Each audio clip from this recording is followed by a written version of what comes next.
the next part is training, where you're waking up at 4:30 in the morning. Yeah, you're doing things that are physically just drooling to you, and to be able to do that and be able to move forward every day and be in the summer camp and be able to wake up every day and go at it over and over again, it really helped me train my brain to think of this as more of a challenge versus just a punishment. And I think about that in how residency was. When I trained at Grady, we were one of the few programs that had 24-hour in-house on-call, and it was challenging. And I remember thinking to myself, this is nothing but summer camp. You wake up at the drop of a dime, you go, you put your pats on, you play, versus you wake up out of the middle of sleep and go to a code. Hi folks, welcome to episode 30 of the Emergency Mind podcast. I'm Dan Dworkis, and this is a space where we bring together lessons from the emergency department and beyond about performance when it matters the most and applying knowledge under pressure. Jimmy is a pharmacist specializing in emergency medicine, and he's an incredible clinician educator, bringing a ton of knowledge about emergency pharmacy to all of us through his work on his own show, the Pharm So Hard podcast. Jimmy is originally from Orlando, Florida, and he received his Doctorate of Pharmacy from the Presbyterian College School of Pharmacy and did his residency split between Florida Hospital in Orlando and the Grady Health System in Atlanta, Georgia. In this episode, we talk about Jimmy's stellar work at the interface of clinical pharmacy and emergency medicine.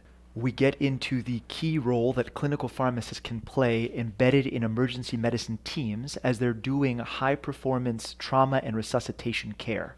We talk about cross-disciplinary communication and the value of building teams around you. But most importantly, we talk about the discipline of showing up every day and just getting the work done.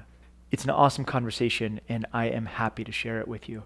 If you like what you're hearing here on the Emergency Mind podcast, don't forget to sign up for our newsletter. It's called Knowledge Under Pressure. It's free, it's awesome, and it does a lot of deep dives into some of the topics we cover here on the podcast, as well as bringing together ideas about performance under pressure from all across the high-performance universe. You can find it at emergencymind.com/sign-up. Okay, all that said, let's get to the episode. I hope you enjoy. Jimmy, thank you so much for coming on the podcast, man. I've been really looking forward to talking with you about this. I love your podcast. I love what you're doing, and I'm honored to have you on board. Thanks for having me on. I've been looking forward to this all week. So it's definitely something that I've been looking to get into, kind of taking a step out of the content, some of the clinical stuff, and really getting into the emergency mind. So super excited to be on the show. Phenomenal.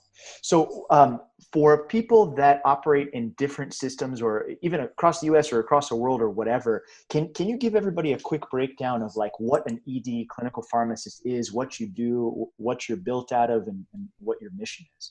Perfect. So AD pharmacists, again, we're graduate doctors of pharmacy. A lot of us now within America, I can say, are going on and getting residency training, first year training that's more generalized, and then a lot more having specialized training within the emergency department. So that's kind of our background. There's a good number of individuals who are undergoing critical care specialty training. There's also a good number of people who are also undergoing a couple of years of toxicology training with some is dabbling into emergency medicine. So as far as what we do, I try to explain it because it becomes very interesting what people think we do. And I always say, we don't count medications really fast. We don't call the bug you and tell you that all these things are wrong. I think the best way to understand what we do is I try to take what's in your brain and put it into the patient's vein. Mm-hmm. And what I mean by that, if you have a patient that's septic and this guy looks sick to you, you're wondering, hey, what risk factors does this guy have? What can I give?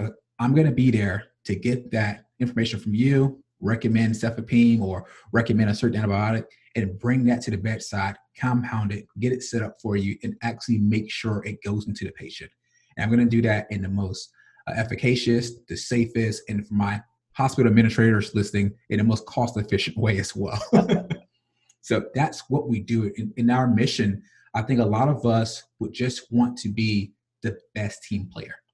We want to help the patient in the best way we can, and we want to get your goal across and help our nursing colleagues get their mission across to the patient with anything regarding the medication use process, from thinking about what's the right one to use, from you guys' standpoint to actually how to administer that medication effectively. So I think that's what our background is. That's what we try to do. And I think our mission is just to be the best teammate that you have when any critical patient come in, or any patient in general, but particularly it knows that things are going crazy. We want to be there at the bedside beside you to make that thing go from brain to vein. Man, I love that. And I'm lucky enough to work in mostly emergency situations where we have clinical pharmacists and the ED as part of the team. And it makes an enormous difference to our ability to provide patient care, and which I think in a sense is sort of indicative of the way that crises and emergencies work in general, right? Which is that, as we talk about in this podcast all the time, we have these three things. We have uncertainty in the situation, which is that we don't necessarily know what's happening or what the right thing to do is. We have high potential impact, where the outcome of the situation really matters to the patient, to the community, to us, to everybody. And we have high pressure, which is that there's this incredible amount of stress on the situation. We don't have all the resources we need, and there's a mismatch between what we have available and what we would need in an ideal situation to take care of the person.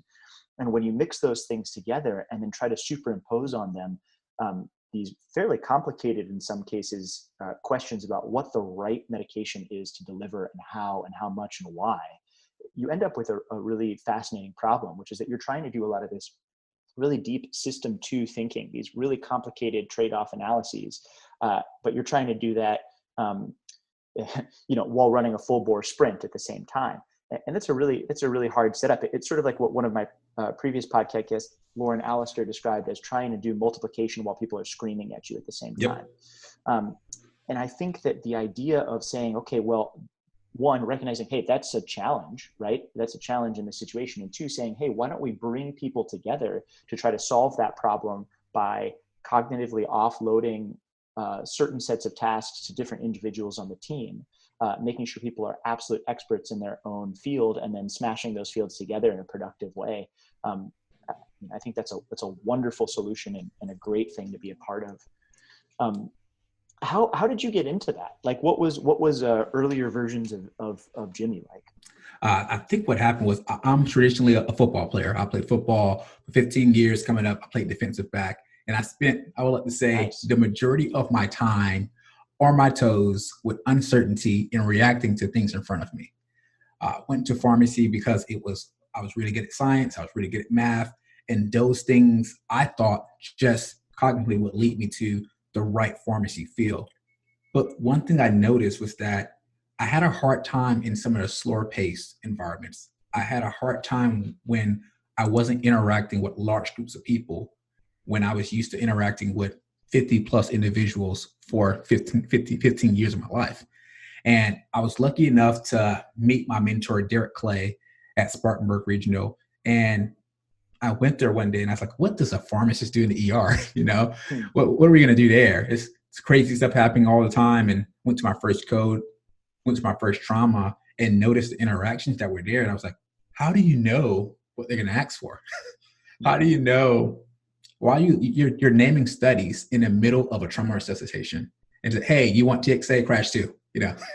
Like just very quickly. And everyone responded to him in such a respected way. I said, hey, I would love to do this. And I started to realize that my skill set that was not in a pharmacy curriculum was best suited for being in an emergency department, where there was unknowns at all times. I had to be able to respond very quickly to information that was given to me and process it and be able to deliver a result immediately. And all of those things led to emergency medicine.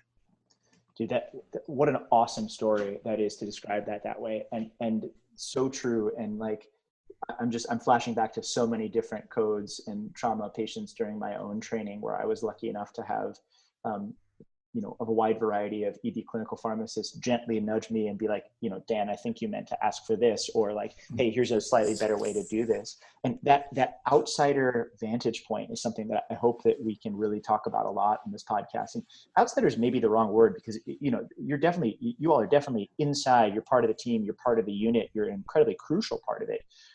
But you have a set of eyes that are approaching the problem from a different angle than whoever it is that's leading the code.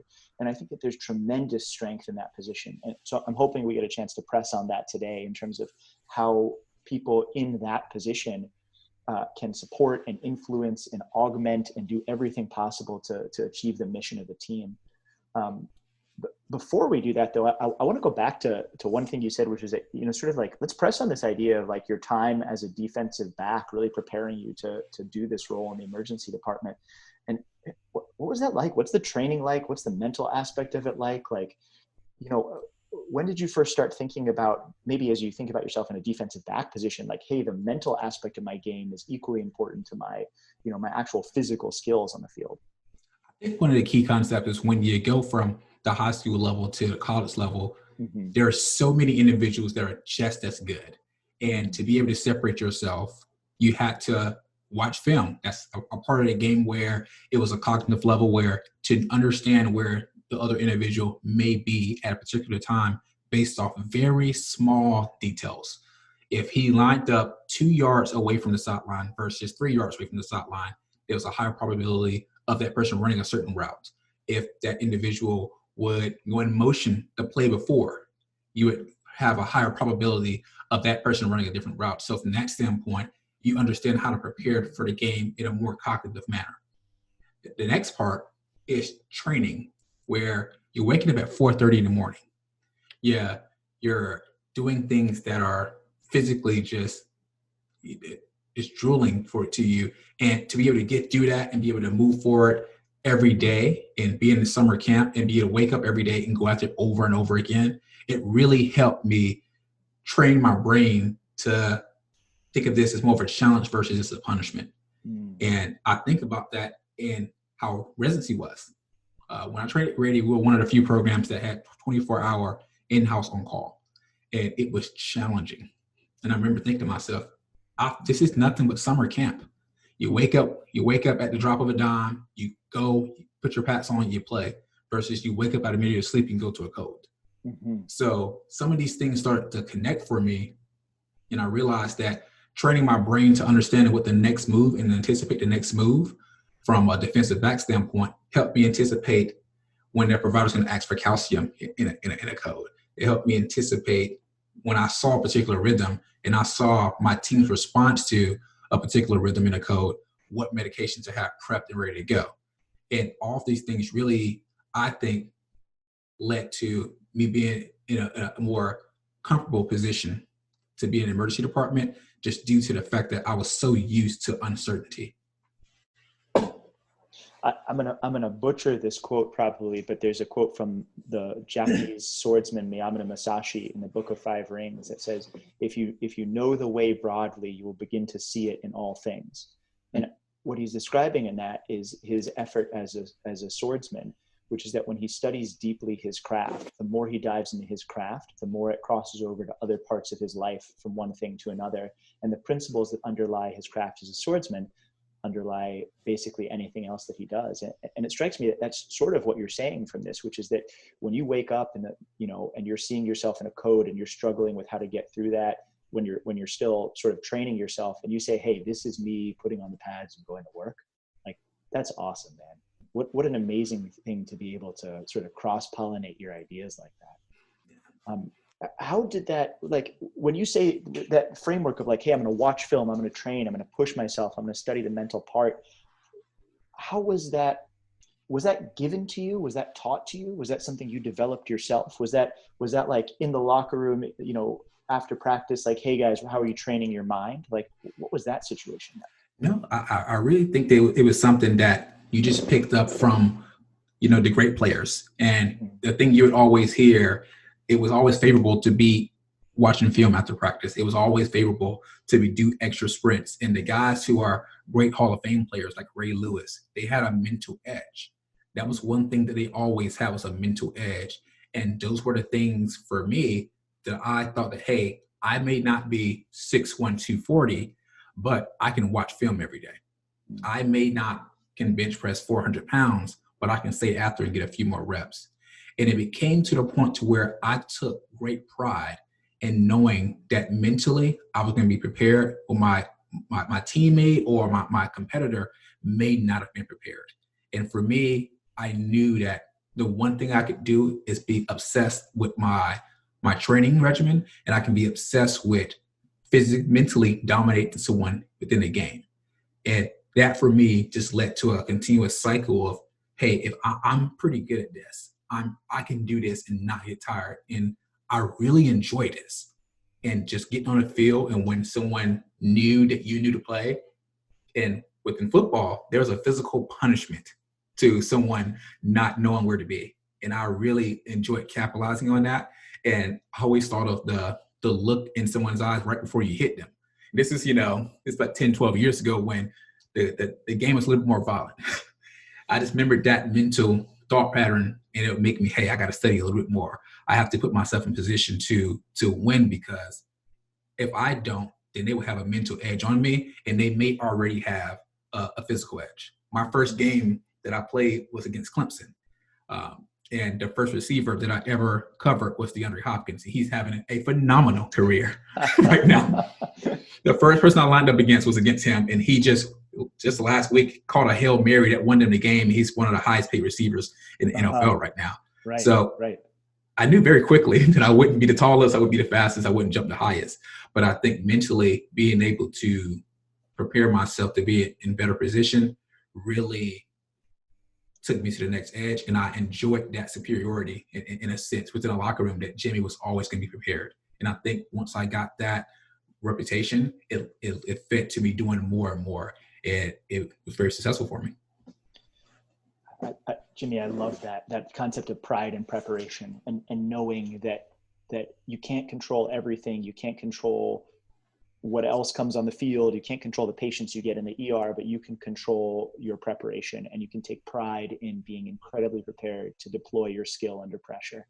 I think that's one of the core themes. One of the reasons that I built this project to start with is believing that we are able to prepare more, we're able to do better. And that part of that is sitting down and talking about what it's like to perform under pressure. But thank you for putting it that way. Pride and preparation. I think I'm gonna steal that as a motto. I love it. Okay, so take me forward in time. So you were loving being prepared in the football field. You were loving doing this. You loved science, and you felt good at it. And then what brought you to pharmacy? I think I was just able. Actually, I knew pharmacy when I was in 11th grade. I have a cool story. I looked at everyone. I had a chemistry professor that grabbed me after class after I had got an A on the chemistry test. There were, I think, close to 30 individuals in that class, and me and my best friends were the only two passing the class. I come from inner city Orlando, where not a lot of individuals that I grew up with made it to be 25 years old, not in jail or prison, or not living below the federal poverty level. So those are the individuals that was around me, and she pulled me inside and asked me, why didn't I take her class serious? And I said, Miss Walker, I just got an A on your test. How much more seriously can I take it? She said, you are passing the class and all your buddies are failing, and you know how to communicate with them. How seriously are you taking this? So that day she said, hey, make you a deal. You come back to class tomorrow with something outside of football. She said, you can be a doctor, a lawyer, a pharmacist. You can be any of those things. Just go home, look it up, and tell me the required schooling for it and the salary, and I'll let you go to the gym for a week after you finish your work. And I remember saying, like, oh, you must think I'm crazy if I'm not going to go to the gym every day. So I went home, watched the episode of House, and I was like, this is pretty cool, the medicine side of things. And I was like, but I'm particularly interested in the drug side of things. And growing up where I grew up, drugs was a part of life. You heard it, you seen it, you was surrounded by it. And I wonder, like, how can I connect something that I'm good at, which is science and math, something I'm surrounded by, but something that's going to get me and my family out of this tough situation. And that night I looked up every single profession and decided that pharmacy was the one for me, because I was particularly interested in how to better utilize medication, better utilize drugs, better understand drugs. And if it wasn't for that professor pulling me to the side that day, I probably would have never thought of it. So that's how I got into pharmacy. And when I went to undergrad to play football, I didn't go to any school that didn't have a pharmacy school connected with it. Mm. So I knew that hopefully I can have my scholarship paid for a part of pharmacy school. And once I got there, I did well in my prerequisite classes. And when I went to pharmacy school, it was a huge, shock to me because the first time that I was doing anything without football. And I had to figure out, how can I replace my team? How can I replace the thrill and the joy and the pressure of being on the football field? And sim lab was the first time I felt that, where I didn't know what to expect. It was a sim week where we had cardiac arrest, we had a lot of the trauma like situations, and I really enjoyed that. And I got to prepare in a similar fashion because I knew there was something to prepare for that may show up that I had to accomplish. And I had a team involvement with it. And I thought to myself for the first time, this is 7-on-7. This is something that I've always done before. And it led to me, being really enjoying that and meet my mentor, Derek Clay, and being involved in the ED. And I think all the pieces lined up for pharmacy and emergency medicine pharmacy in particular, because now I don't believe I can do anything else. That is amazing, man. That is absolutely amazing. And I'm going to go on out on a limb here and say that you probably took that sim super seriously and dove into it with both feet and were like just ready to go from the moment it started. Absolutely. That's super cool. And had you ever been exposed to anything like that before? Like any sort of like that type of a challenge? I mean, No. obviously the football piece of it, but like that sort of a mental challenge with it. And man, dude, I just have a billion questions. Like, how did the other people on your team interact with you?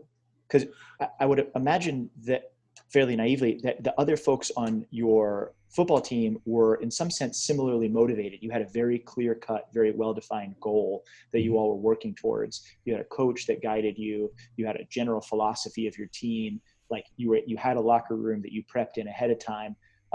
That's fairly different than what working in the emergency department looks like in a lot of cases, where the goal for each individual patient can be pretty wildly different, although keeping them alive is, a fair constant. There's not a coach, there's not really a locker room. And often you come together with people that, especially if you're talking about a code situation where you're part of a swarm team or a flash team, where like, maybe you don't know anybody else on the team and you're just walking in being like, hey, who's the patient? Like, where are we? So what was that like? What was that like, sort of starting to feel the edges of those differences? I think the first thing that I've always tried to do is consider myself a facilitator. And I always want to be the person in a group that connects different people. Growing up, I had to move almost every 2 years growing up. So I never got comfortable in a situation, and I had to make new friends. So when these new environments came within football, if I had to go change teams, or we had a lot of times where we did summer leagues, we had to mix up with different team players and different groups and just play football together. And that led to me understanding some very simple philosophies that we want to win, we want to get better, we want to do these different things. So the philosophy was always to win, but what win means to certain individuals change. And I think particularly within the emergency department, we all want to win, but what does that mean? And from my perspective, I always thought about, how can I help the next person get that win? How can I contribute to that win? And once I knew that it was a completely different environment, but I found myself comfort in the knowledge that I'm here to win and connect the group, it really helped me out a lot. And I was always that individual who did too much, prepared too much, who was too intense. But I was always trying to connect with different individuals in unique ways. That way, when it came time to perform, like the sim lab within football, now within coach and traumas, I had a personal connection built with them, and I wanted to make sure that I connect outside before we got into very intense situations. And that's the similarity I've seen throughout the entire course of my career, my role within teams, and how I've been able to effectively communicate with individuals within teams prior to intense activity and during intense activity. So what's your secret there? Let's push on that. So let's say, and maybe this is like pretty close to real life, right? You're just changing positions in some sense. You're about to leave one home and come to another. And you're about to jump into an existing team, and you're going to be part of that team for the foreseeable future. What do you do? How do you start it off? How do you build those conversations, and how do you communicate around those really intense moments for people as you're starting to become part of a team, and then what do you hope that communication grows into? I think initially when I'm it's very easy for me to reach out to someone and say, hey, how you doing? My name's Jimmy. What's your name? And build those very foundational relationships. That's the first step. And I've been fortunate with residency training, with pharmacy school and residency. I've changed positions. I've changed teams, I would say, for the 4 times in the last 4 years. So being able to get within a new team and build some very small wins, I would like to say, with an individual and just learn something new about them. And over a period of time within pharmacy, you're always there to help. And there's always a small thing you can do to display your worthiness. When I first got to my ER here, it was like, what can a pharmacist do? Because they never had ER pharmacists. One of the things I bring up antibiotics to the bedside, mix them for you, set them up on a pump, you just push play. Can I help you with this? And I would just do all those things. I would go the extra mile to display that I can be helpful in those situations. And then I'll continue to go back and try to build on a relationship over and over again. And I think I really take it personal with how I build relationships with individuals, because I know that that's going to be the key for me to get a win, so to say. But for me, it's the most enjoyable aspect of my job, being able to work with unique and interesting people. And I never will be able to get to understand how unique and interesting individuals are if I never commit to learning them. I commit to learning names. I commit to learning as many things as that individual let me know, and I build up on it. And I try to make sure I continue a conversation from day to day or week to week, and just build and mold to where it gets to the point to where you feel like you've known me for years, but it's been a few weeks. And I try to continue to dig deeper and deeper to those relationships to where it's only been a couple of months, but you feel like I've been here forever, and we can now grow to communicate differently in intense situations, or we can sit back and relax in others. So part of your win is in that sense, and part of how you define a win is building that community and sort of being the tide that raises all the ships around you. Absolutely. And how do you teach that to people? Because one of your jobs now, as I understand, is you're also teaching. You're now the mentor. You're also teaching generations of pharmacists and people coming up with you. How do you teach that idea of what it is to win? I think the initial step, you have to you actually display those things first. And when I was training, I had a preceptor, Jim Pruitt, who's one of the smartest pharmacists I've ever been around at Florida Hospital Orlando. I would ask him, "What are you thinking right now?" Like before something would happen, I would say, "This may sound weird, but can you just think out loud for me and tell me what you're thinking?" And he would say, "I'm looking at what the attending's looking at the EKG. I'm looking at the nurse grab syringes out because she's thinking this." So I'll always go through and he'll explain these things. So now when I'm with students and residents, I say, "Hey, I'm going to think out loud now. And I want you to consider these certain things. I'm going to make sure I ask this attending this question prior to the patient getting here. So when a patient does get here, I have a valid auto place in my hands. Oh yeah, he asked me about that earlier today." So my thing is being able to explain these things while I can, but also encourage them to really take seriously the concept of building a team, building, understanding what other individuals in that room want, and understand there's a time and a place for you to express yourself in certain ways, and there's time and a place for you to be able to watch and gather information so you can prepare for whatever the request that the team needs at that time. So I think explaining these things prior to intense activity and really encouraging them to build relationships. I think a lot of it's a time where pharmacists, we want to be behind the scene. We want to be the quiet one. We want to be the one that's not engaging as much. But I realize that pharmacy is changing. What teams now require from pharmacists are changing. And I think that our skill set is going to have to change in how we communicate. And I try to explain these things with topic discussions. I try to display these things when I'm responding to certain situations. And I think one of the feedback I've got from students and residents was how involved I was in patient care and how I was able to communicate with them.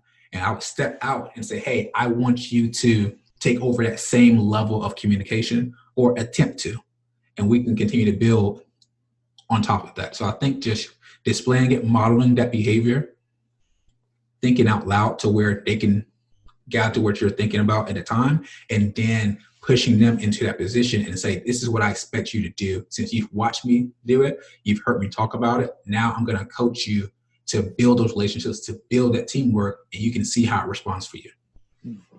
And so being really explicit, not only about what the value is, in the sense that the value is a team win and building the team, that like part of our metric as we leave this case is not only how we did for this patient, but how we prep our team to be better for the next patient that comes in tomorrow. Like being really explicit about that value, and then also being really explicit about your attempt to address that value, which is, I am going to speak out loud and here's why. This is our value. Here's what we're going to do about it. Sort of closing that loop of here's our value, here's our plan, watch me do this plan. Am I catching that the right way? Absolutely. Super cool, man.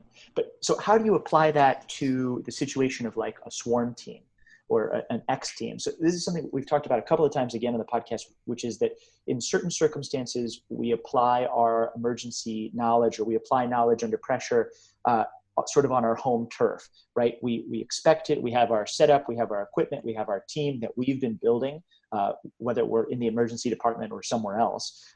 We have our sort of home field advantage of that. Other times we're called upon to deliver care or to deliver knowledge under pressure in situations that are very foreign to us. We're in a new environment, we're with a new group.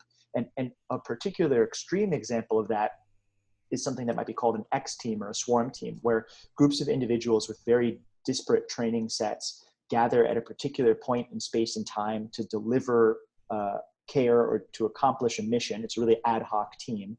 Sometimes they don't know each other, and then often they disband and sort of go into space, maybe never having a chance to debrief afterwards. In the emergency world, this is something that happens certain times in code blues when there's a cardiac arrest outside of the emergency department. There's also a number of military examples of it, and the folks at the Mission Critical Teams Institute talk quite a great deal about this. But I'd love your take on that, and I'll stop rambling about it. But I'd love your take on that. Like, how do you do these things when you have a swarm team situation?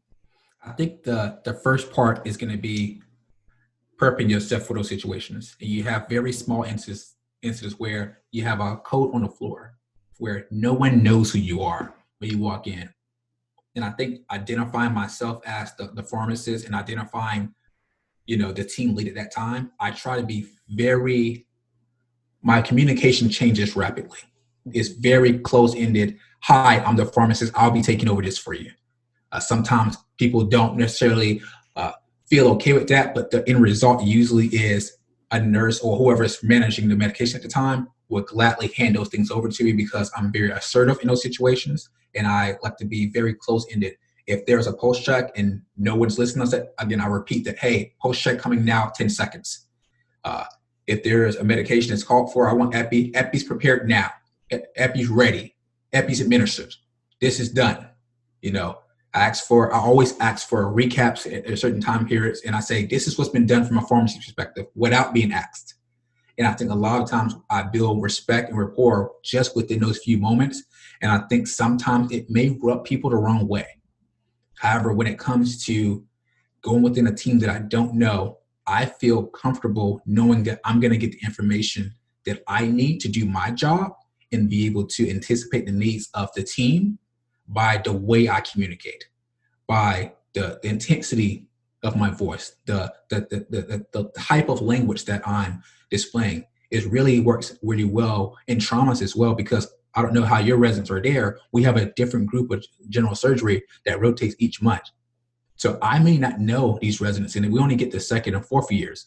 So I may not ever have worked with these individuals when they come down for a trauma, and they're going to be asking for certain things. And I make sure every activated MTP, and if no one says anything, I'll repeat that. Who's going to get the C collar? Who's going to get this? I'm doing this. One blanket here. Fluids are ready. TXA administered. Saying these things very, very authoritatively from my perspective, and being able to echo certain things. And once I'm able to do that, I think the type of communication helps me. And I think from a talent standpoint, I feel very comfortable being able to read my team, even when I don't know those individuals. That's the one thing that I feel that I've been blessed with being able to adapt very quickly and understand my team. But I think that I've trained myself on skill-wise is radical communication, making sure I prep myself mentally to go into a situation where I consider it like war. This is going to be me going out there and training my team around me. If I have a student or a resident with me, to communicate in that same way. Because if you don't do that, when you're not familiar with those teams, especially being a pharmacist where individuals are not used to having a pharmacist participate in the manner that I do, it's really important to gather that respect with the type of communication that you administer.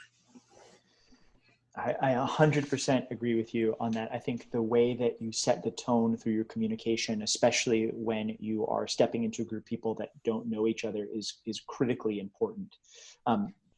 You mentioned, and I think there's a link here between that setting the tone, the mental prep, and going back to that idea of pride and preparation. So how do you train yourself, or how do you train the teams around you for that first moment of conversation, that first moment of linkage? I think especially it's easier for me to say what I do for students versus in the residents than I do for myself, because it's something I've tried to just do every time. So I don't have a sophisticated way to answer that. But if I have a resident that's come up with me that's on code response and they're going to be the first pharmacist through the door, hey, when you come in, this is the first question I want you to ask. This is the first thing I want you to look at. And I want you to announce yourself in a very loud tone. And I've mentioned it every single time. And what we've seen over the years, as far as when it comes to pharmacists, code response to our medical emergency responses, we just show up, we have a few things there, we wait for someone to ask for a medication. I say when you get in, you announce yourself, you ask what's the initial rhythm, what happened, whose patient is this? Get in very quickly and try to understand who's the team lead, who's taking care of this. I'm the pharmacist. I will take care of all of your medication needs. You don't have to worry about it. Very quickly. So I say, when you walk in the room, this is what I expect. And over a period of time, training, especially second year pharmacy residents, they get used to my expectation of that. And they walk in the room a little bit more confident, knowing that I'm behind them. I'm going to step in and I'm going to over communicate if that doesn't happen. So I think every time I'm with a learner, to let them know my expectations and explaining to them after during our debrief, why did I do this? Why did you walk in the room guns blazing, said I'm the pharmacist, and how did that impact your team? And I remind them, you're offloading a ton of information for nurses and your physician lead. And once you offload the information, you can gather some information from that provider in very small periods of time. I tell them, you probably have 5 to 7 seconds to ask questions and gather information, and you have to do it in a certain way. I gather my information I ask during the second pulse check every single time, can we have a recap?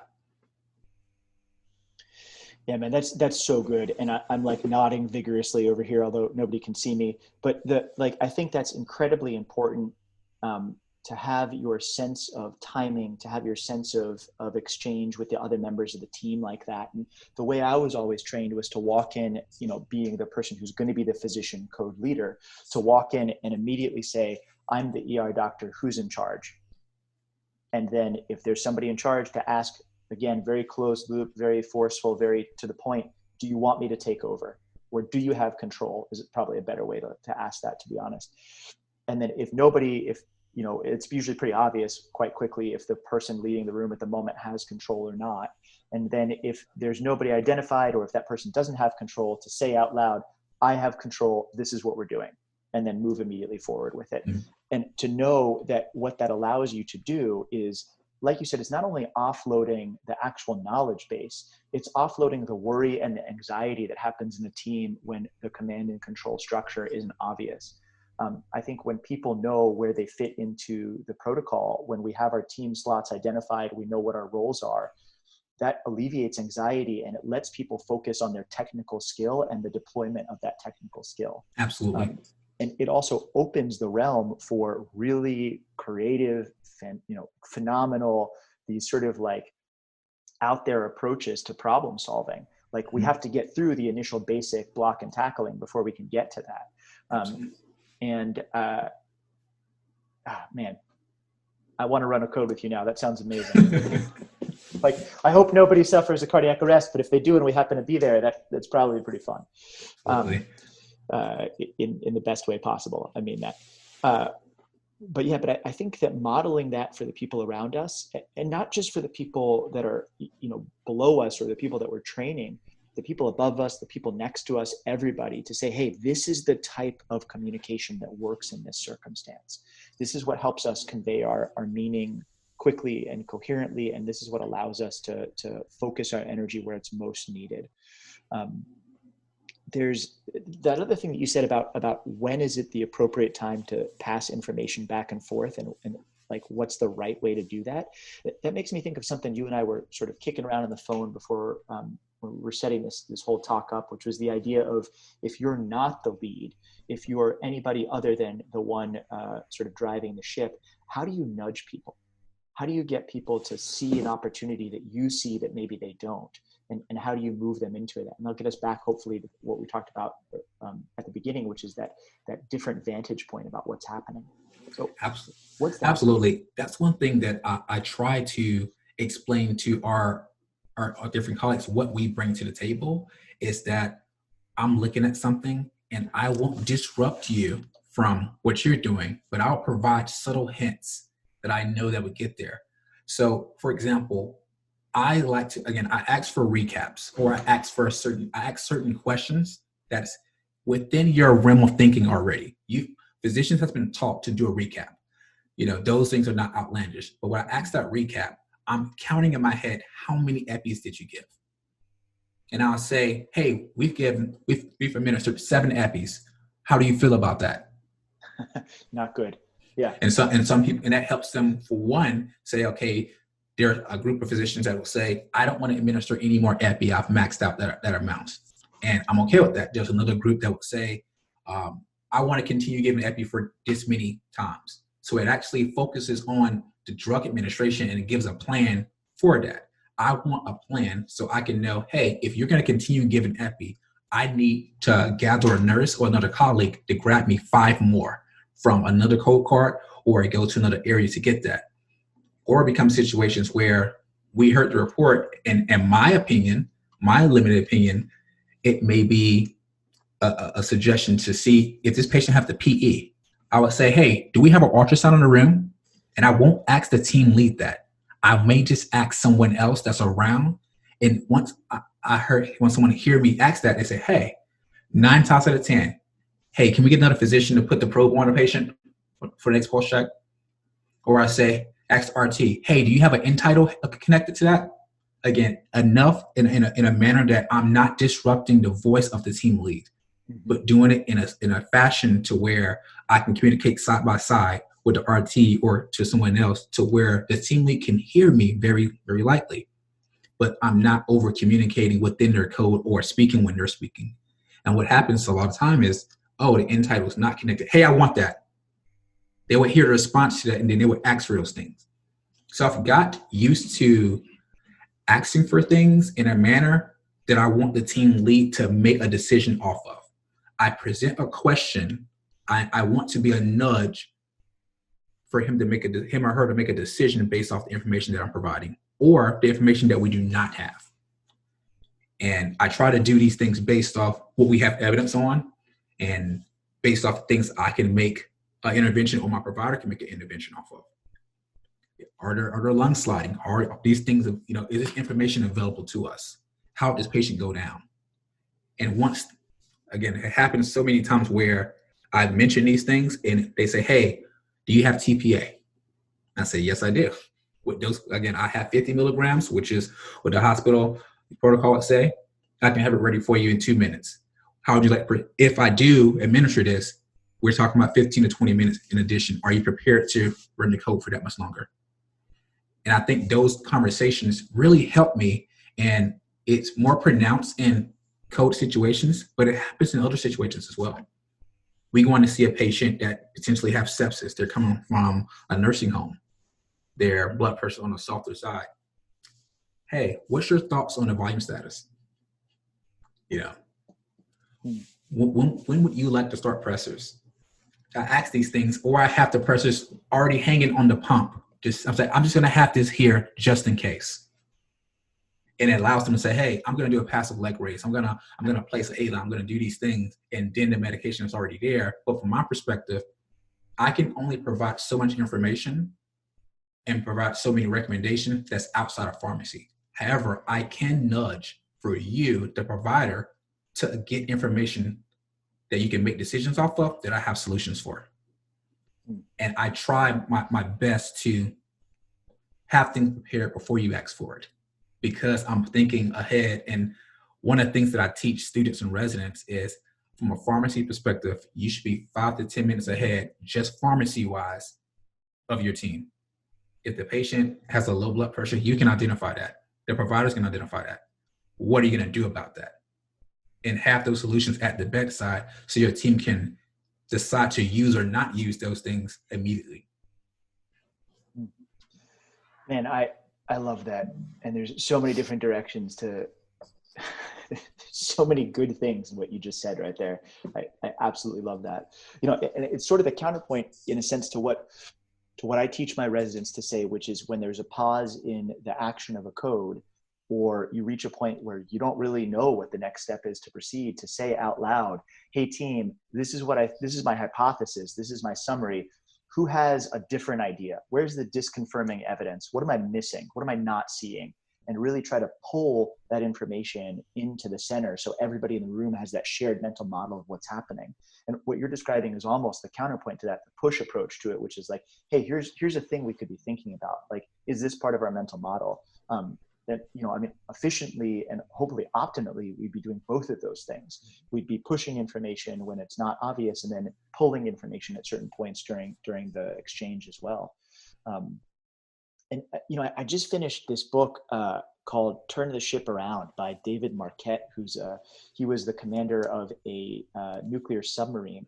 And the whole book is about sort of how he transformed the function of the submarine by changing leadership from a top-down model to a leader-leader model, where everybody owned their space and owned the responsibility for both pushing and pulling that information.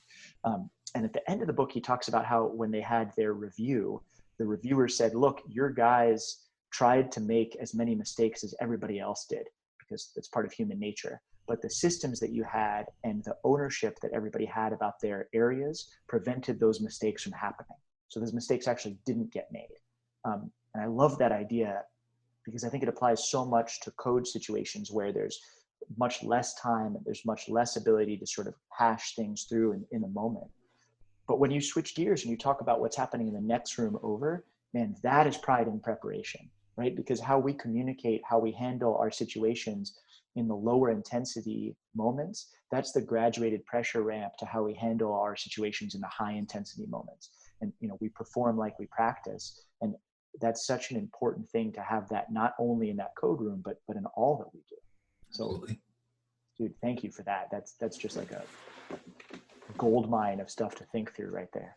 And I think a lot of times where, again, we both practice at shops that are in the top 10 nation when it comes to ER visits. So we probably see quite a bit of code activity. Mm-hmm. But when I tell other pharmacists, you know, I've been in hundreds of codes and I've been practicing some for a short period of time. Like, what do you mean?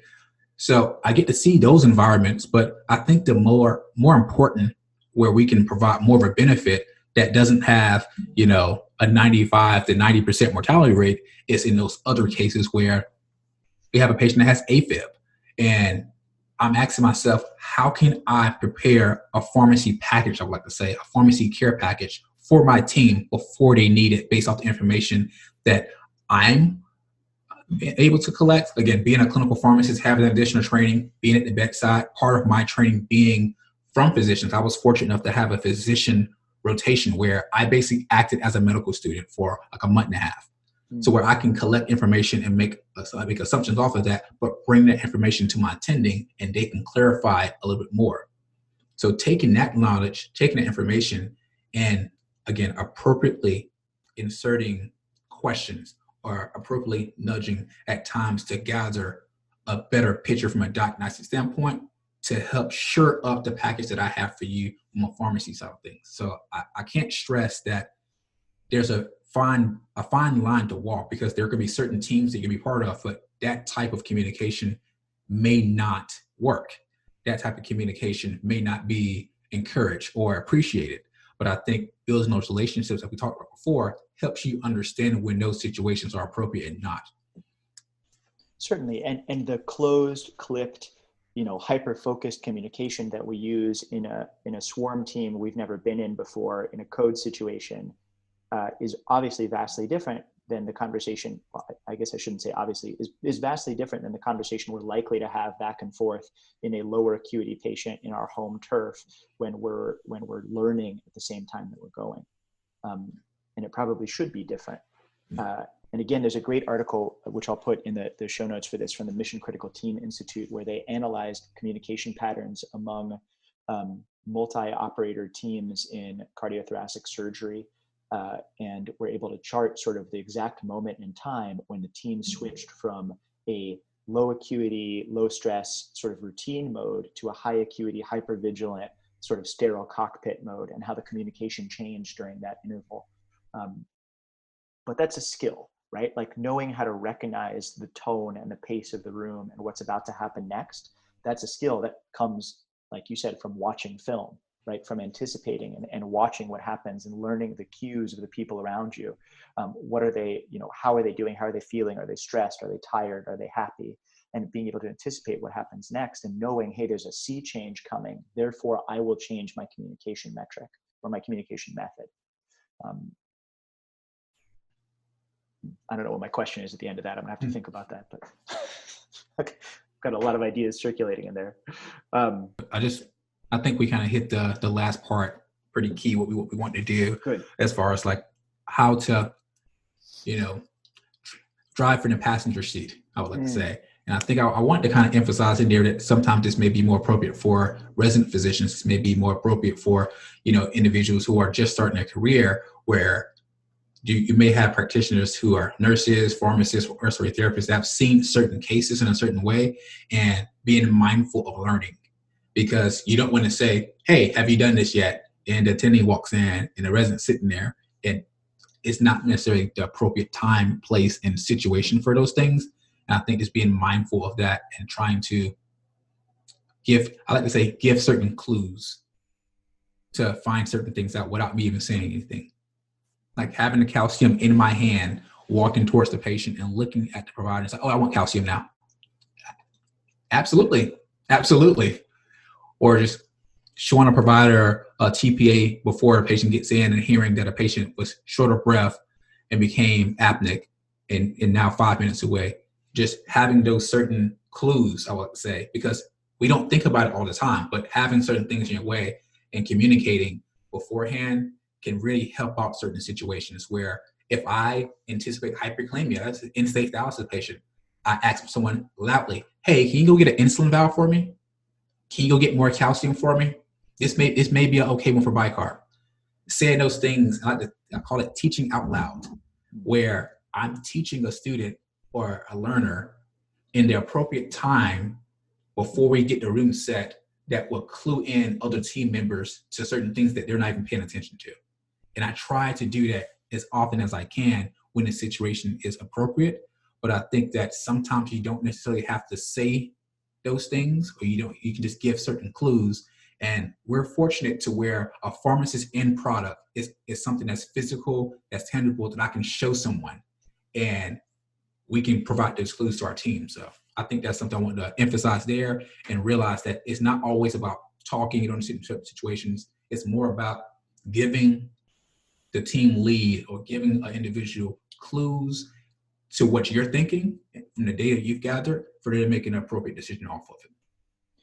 So it's really, again, going back to that idea that winning is building the team and the value of teamwork. And what you're sort of describing is the idea of priming the pump for everybody around you. Like, can you set the stage for them to make successes on, not really on their own, but collectively as part of the unit. And I'm thinking back with great fondness all the number of times that was done for me to pave the road for me to become a better doctor, which was a lot. And I'm incredibly grateful for the people that were able to help guide me along that path as well. Man, Jimmy, thank you. This is awesome. And I have totally loved talking with you about this. And man, folks are lucky to have you on their team for sure. Definitely. Thanks for having me on. That even think about these things, and what you have going on with the show is amazing.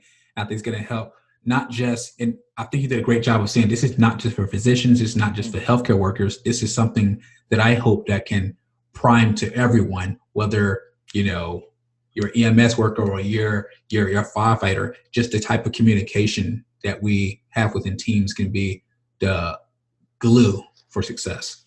And I thank you for creating all this platform for it. It's been a pleasure, man. As we're closing out here, I want to give you the chance to ask our traditional question, which is, what is your challenge? What do you want people listening to this podcast to do differently tomorrow on shift, to do next week when they're fighting a fire, whatever it is? What do you want them to take home and get after? The one thing I want the audience to take home is to invest in your team, invest energy into the team, and invest energy in understanding what a win means for not just you, because I think sometimes we get caught up into that. Invest energy in knowing one more thing about one of your colleagues that they will allow you to know. Invest more time and energy, I would like to say, into just being one question closer as a friend, as a teammate, and as a colleague. And I think that will lead to successes later on. And I think it will build the best team possible and lead to great performance. Absolutely amazing. Jimmy, thank you so much for coming on. Thank you again. Okay, folks, that brings us to the end of this conversation. I hope you enjoyed it. I hope you found something useful that you can use next time you find yourself in an emergency or a crisis. Again, if you want to dig deeper into a lot of the concepts that we covered here, sign up for the Emergency Mind newsletter, Knowledge Under Pressure. It is free and it is awesome. You can join by going to www.emergencymind.com/signup. Also, as a reminder, our mission here at the Emergency Mind is to dig into lessons around applying knowledge under pressure, not to provide medical advice. Our opinions, as expressed on this podcast or elsewhere, are our own and not necessarily those of our employers or the hospitals at which we work. So keep up the good work, keep training, and good luck out there.